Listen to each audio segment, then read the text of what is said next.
بسم اللہ الرحمن الرحیم۔ السلام علیکم۔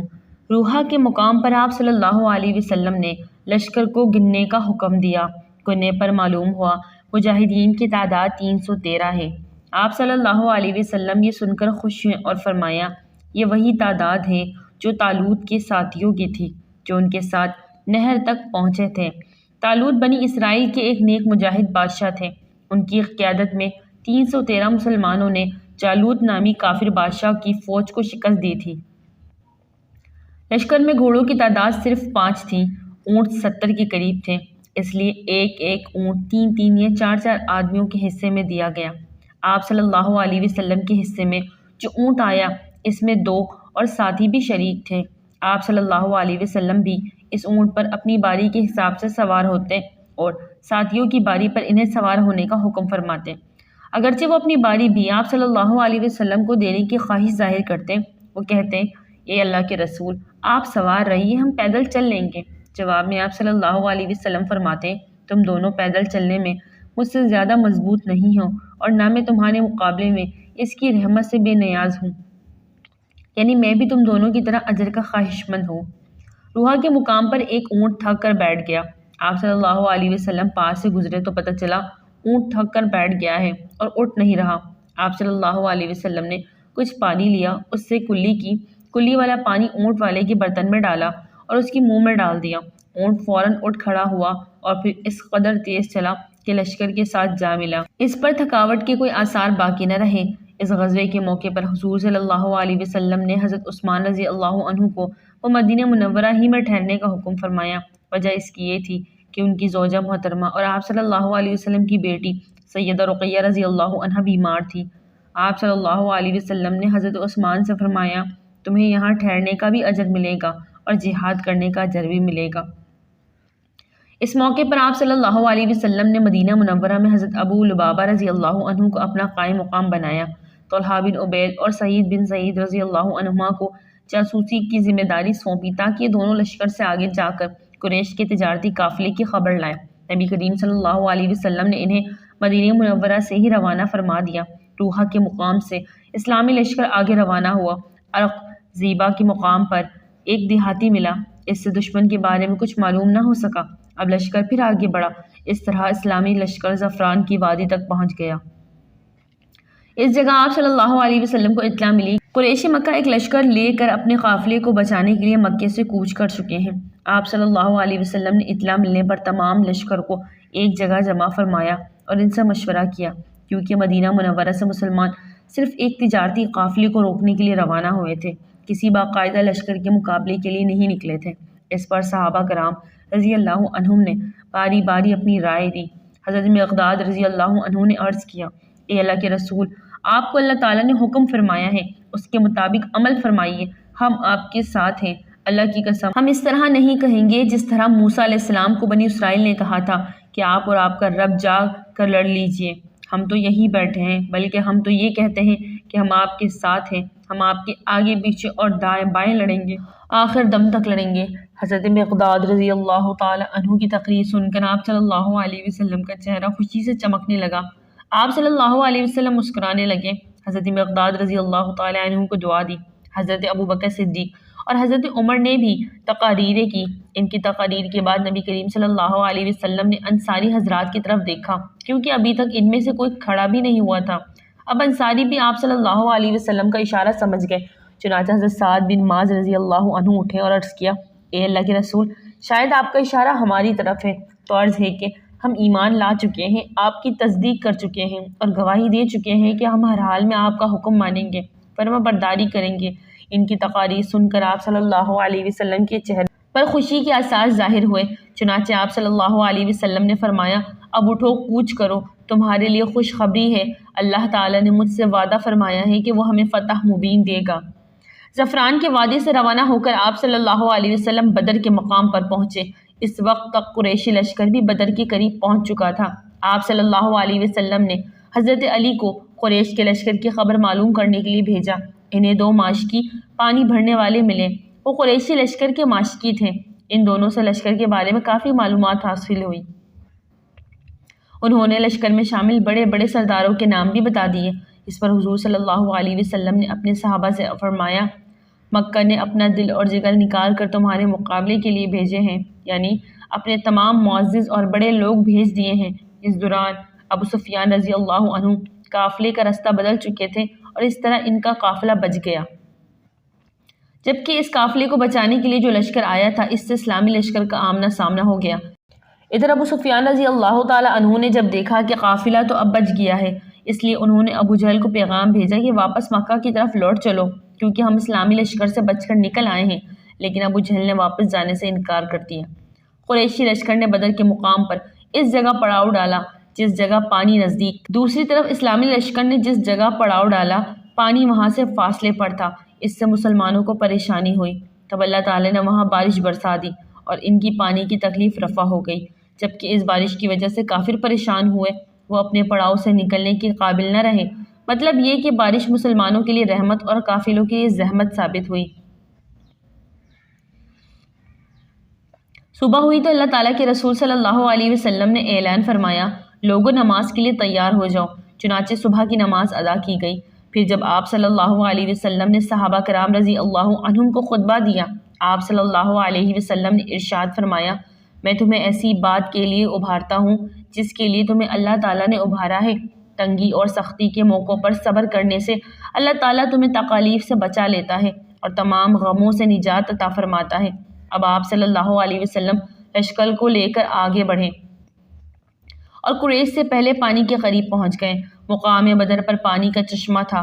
آپ صلی اللہ علیہ وسلم کو وہاں رکتے دیکھ کر حضرت خباب رضی اللہ تعالی عنہ نے عرض کیا اے اللہ کے رسول، قیام کے لیے یہ جگہ مناسب نہیں ہے، میں اس علاقے سے اچھی طرح واقف ہوں، آپ وہاں پڑاؤ ڈالے جو دشمن کے پانی سے قریب ترین ہو، ہم وہاں ایک حوض بنا کر پانی اس میں جمع کر لیں گے، اس طرح ہمارے پاس پانی پینے کے لیے ہوگا، ہم پانی کے دوسرے گھڑے اور چشمے پاٹ دیں گے، اس طرح دشمن کو پانی نہیں ملے گا۔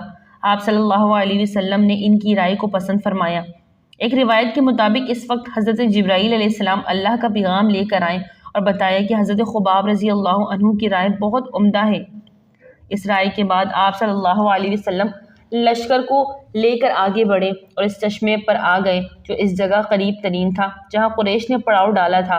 مسلمانوں نے یہاں قیام کیا اور آپ صلی اللہ علیہ وسلم نے انہیں دوسرے گھڑے بھرنے کا حکم دیا۔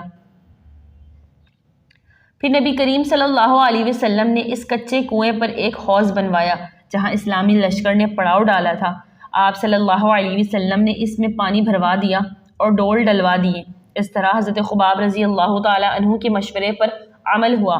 اس کے بعد سے حضرت خباب رضی اللہ تعالی عنہ کو ذی رائے کہا جانے لگا تھا۔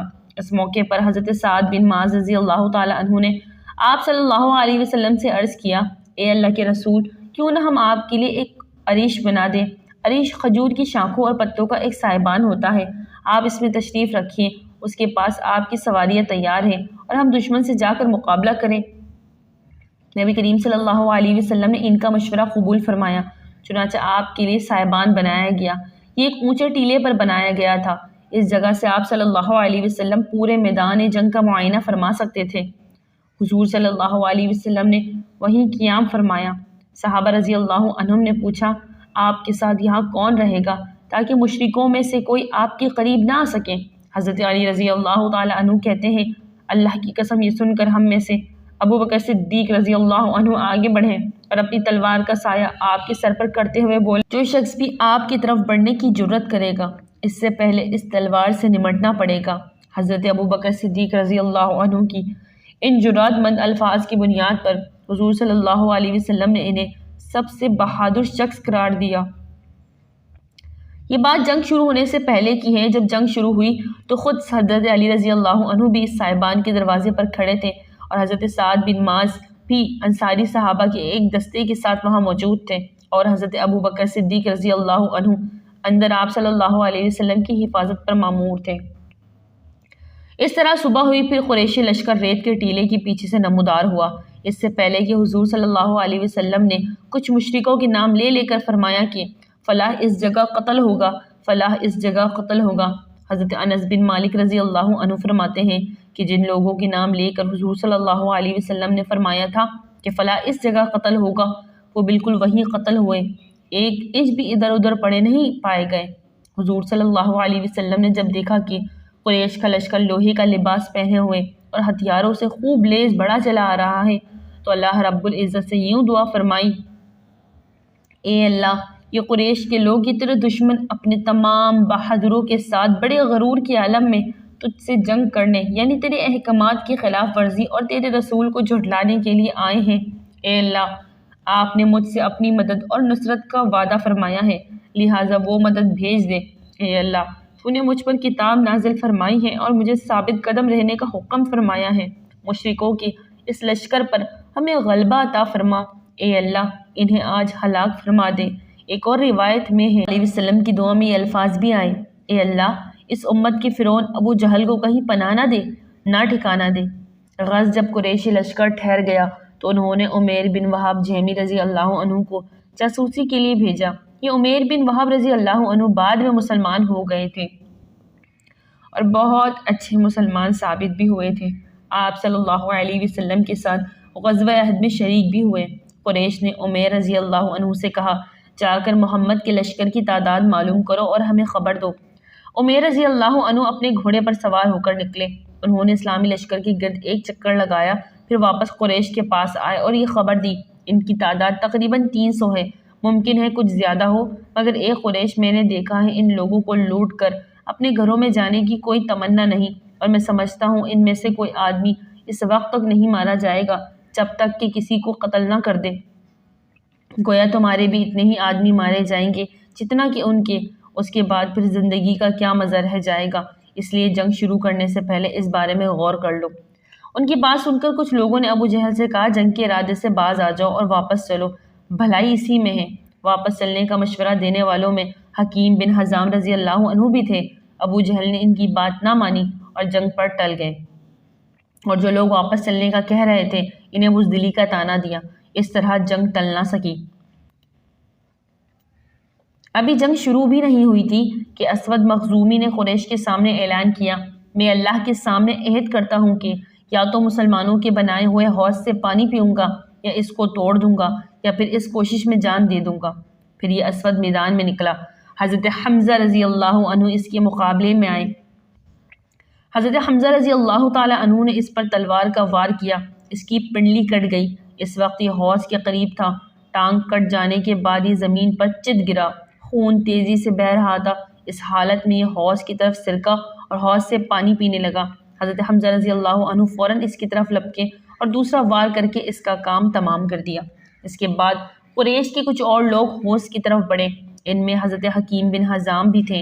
حضور صلی اللہ علیہ وسلم نے انہیں آتے دیکھ کر فرمایا، انہیں آنے دو، آج کے دن ان میں سے جو بھی حوض سے پانی پی لے گا وہ یہی کفر کی حالت میں قتل ہوگا۔ حضرت حکیم بن حزام رضی اللہ عنہ نے پانی نہیں پیا، یہ قتل ہونے سے بچ گئے اور بعد میں اسلام لائے، بہت اچھے مسلمان بھی ثابت ہوئے۔ اب سب سے پہلے عتبہ، اس کا بھائی شیبہ اور بیٹا ولید میدان میں آگے نکلے اور للکارے، ہم سے مقابلے کے لیے کون آتا ہے؟ اس للکار پر مسلمانوں میں سے 3 انصاری نوجوان نکلے۔ یہ تینوں بھائی تھے، ان کا نام معاذ اور عوف رضی اللہ عنہم تھے۔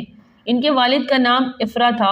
ان تینوں نوجوانوں کو دیکھ کر عتبہ نے پوچھا، تم کون ہو؟ انہوں نے جواب دیا، ہم انصاری ہیں۔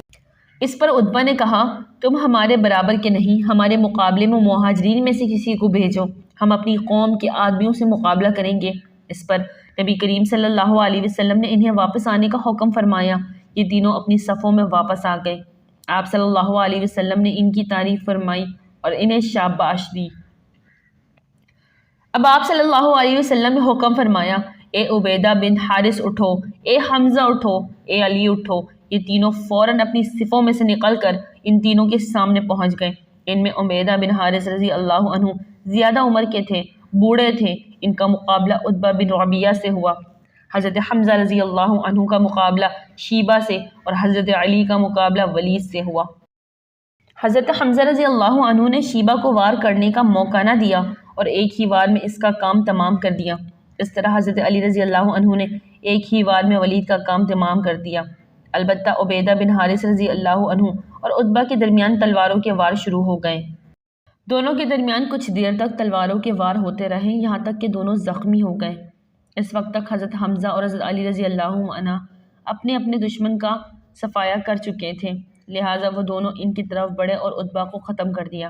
پھر زخمی عبیدہ بن حارث رضی اللہ عنہ کو اٹھا کر لشکر میں لے آئے، انہیں آپ صلی اللہ علیہ وسلم کے پاس لٹا دیا گیا۔